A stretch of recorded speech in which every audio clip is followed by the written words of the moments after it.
물리치료사로 할 수 있는 일은 다양하다. 보통 오프라인 코스 이틀 기준으로 할인을 받아서 생각을 하시면 될 것 같아요. 내가 개인 클리닉을 차리면 좋아하는 일을 하면서 돈도 많이 벌 수 있겠네? 라고 생각을 했던 것 같아요. 안녕하세요 여러분, 셀리입니다. 제가 졸업을 하고 영주권을 딴 지도 벌써 거의 2년 차가 되어가고 있고 6월이면 물리치료사로 일을 한 지 꽉 찬 3년 차가 되더라고요. 그래서 오늘은 다시 돌아온 코너 호주 물리치료사 3년 차 후기를 공유를 하려고 합니다. 지극히 개인적인 경험이니 호주에서 물리치료사로 일하면서 저렇게 생각하는 사람도 있구나 라고만 생각해 주시면 될 것 같아요. 첫 번째, 나는 어떤 물리치료사가 되고 싶은가? 예전 6월 때 막 6개월 차, 1년 차 때는 일을 하루하루 쳐내는 것도 너무 버거워가지고 이런 생각을 안 했었던 것 같은데 요즘에는 일이 어느 정도 익숙해지면서 나는 환자분에게 어떤 물리치료사로 기억이 되고 싶은가 이런 생각을 많이 하게 되는 것 같아요. 저는 환자분이 저를 생각했을 때 다정하고 밝은 에너지를 가진 물리치료사로 기억을 해줬으면 좋겠어요.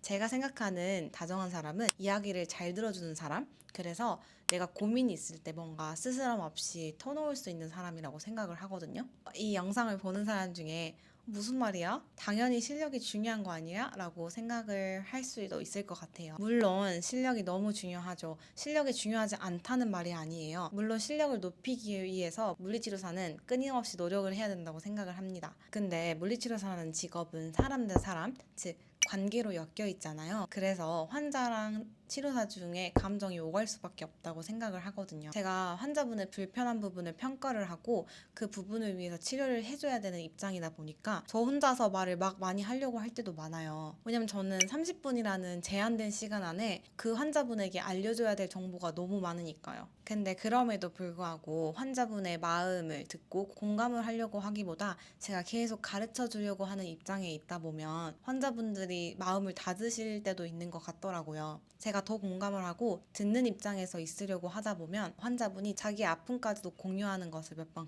경험을 했어요. 신체적인 아픔뿐만 아니라 자기가 뭐 가정폭력이라든지 이런 정서적인 거, 감성적인 그런 아픔까지도 공유를 하시더라고요. 사람이 감정적으로 불안하고 스트레스가 많은 상황에 놓여 있다 보면 그게 신체적으로 나타날 수밖에 없잖아요. 그래서 대학교에서 항상 history taking을 할 때 환자한테 What do you expect from this session? 이런 식으로 물어보라고 시키는데 이제 조금씩 그 질문을 왜 해야 되는지를 이해를 해가는 것 같아요. 두 번째, 물리치료사로 할 수 있는 일은 다양하다. 보통 호주에서 개인 클리닉에서 물리치료사로 일을 한다고 하면 근골격계 질환, 목 통증, 허리 통증, 어깨 통증을 치료한다고 많이 생각하시는 것 같아요. 근데 제가 영상에서도 몇 번 말씀드렸듯이 저는 우먼셀스 쪽으로 커리어를 가고 있기 때문에 임신 중 통증, 산후 체크업, 산전 산후 운동, 필라테스, 일반 골반 통증, 성관계 통증, 그리고 방광 문제까지 여러 문제를 다루거든요. 그리고 저는 기회가 돼서 작년부터 필라테스 강사들을 대상으로 기초 해부학을 1년에 한 3-4번 정도 가르치고 있습니다. 이거는 환자들을 보면서 또 진료하는 거랑은 또 다른 재미가 있더라고요. 제가 지금 당장 경험하는 것 이외에도 현재 보험회사에서 일을 하고 있는 물리치료사들도 있고 스포츠팀에서 일을 하는 물리치료사들도 있고 대학교에서 강의를 가르치는 교수 등등 길은 많은 것 같아요. 하지만 길이 다양한 만큼 그렇게 세부적으로 내가 커리어를 쌓으려고 하면 돈이 많이 드는 건 어쩔 수 없는 것 같아요. 제가 졸업을 하고 나서 물리치료사들이 듣는 필라테스 코스를 이수를 할 때 할인을 받아서 총 4,000불 정도가 들었고 지금 하고 있는 우먼셀스 같은 경우에는 총 레벨 1에서 레벨 3까지 이루어져 있어요. 레벨 1을 들을 때 온라인 코스가 한 1,500불 정도 했던 것 같고 직접 가서 들었던 오프라인 투데이 코스는 총 1,000불이 들었던 것 같아요. 그 다음에 제가 5월 달에 멜번을 레벨 2 코스를 들으러 가는데 그것도 온라인 보통 480불, 그 다음에 이틀 반 코스가 할인을 받아서 1,000불 정도 듭니다. 이 코스들 이외에도 APA 홈페이지를 보면 물리치료사들을 위한 교육이 정말 많은데 보통 오프라인 코스 이틀 기준으로 할인을 받아서 1,000불 정도라고 생각을 하시면 될 것 같아요.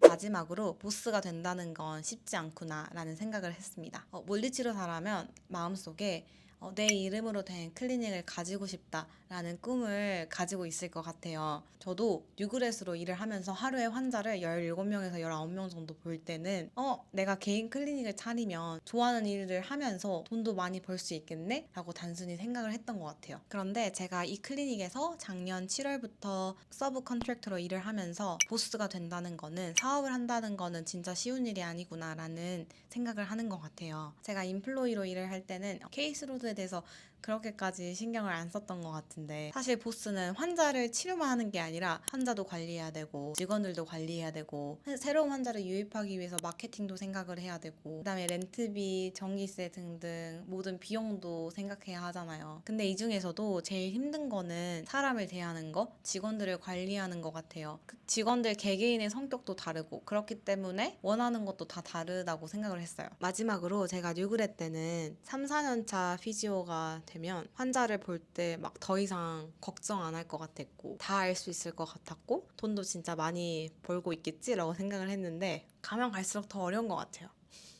물론 예전보다 더 여유로워진 건 있고 영어도 더 편해진 부분은 있지만 아직도 환자를 볼 때 긴장하는 거는 어쩔 수 없는 것 같아요. 그리고 이쯤 되면 다 알겠지라고 생각했는데 그게 아니라 아직도 여전히 공부를 많이 해야 되고, 공부하면서 나는 왜 이거밖에 안 되지? 라고 생각할 때도 많고, 그러면서 하다가 무기력해지기도 하고 번아웃이 오기도 하고 내가 생각하는 것보다 공부를 너무 안 하기도 하고 그런 것 같아요. 근데 그럴 때마다 이 직업으로 제가 1, 2년만 일을 할 게 아니고 장기적으로 거의 평생 동안 해야 되는 직업이라고 생각하기 때문에 조급해하지 않으려고 하고 있어요. 너무 어렵지만. 그래서 혹시나 이 영상을 보면서 힘들어하는 뉴그렛이나 1, 2년 차 선생님들 있다면 절대 그때만의 고민이 아니니까 힘들어하지 말라고. 근데 그렇게 업앤다운 업앤다운을 겪으면서 조금씩 성장을 해가는 것 같아요. 제가 만약에 호주 물리치료사 후기 3개월 차 그리고 1년 반 차 때 영상을 찍지 않았다면 나 성장한 거 맞나? 라고 생각을 했을 수도 있을 것 같아요. 근데 저도 이거를 찍기 위해서 다시 한번 돌아가 보니까 그래도 그 업앤다운 속에서 진짜 성장한 게 조금은 있네 라는 생각이 들더라고요. 그래서 갑작스럽지만 오늘 영상은 여기까지고요. 저는 다음 영상에서 만날게요. 안녕.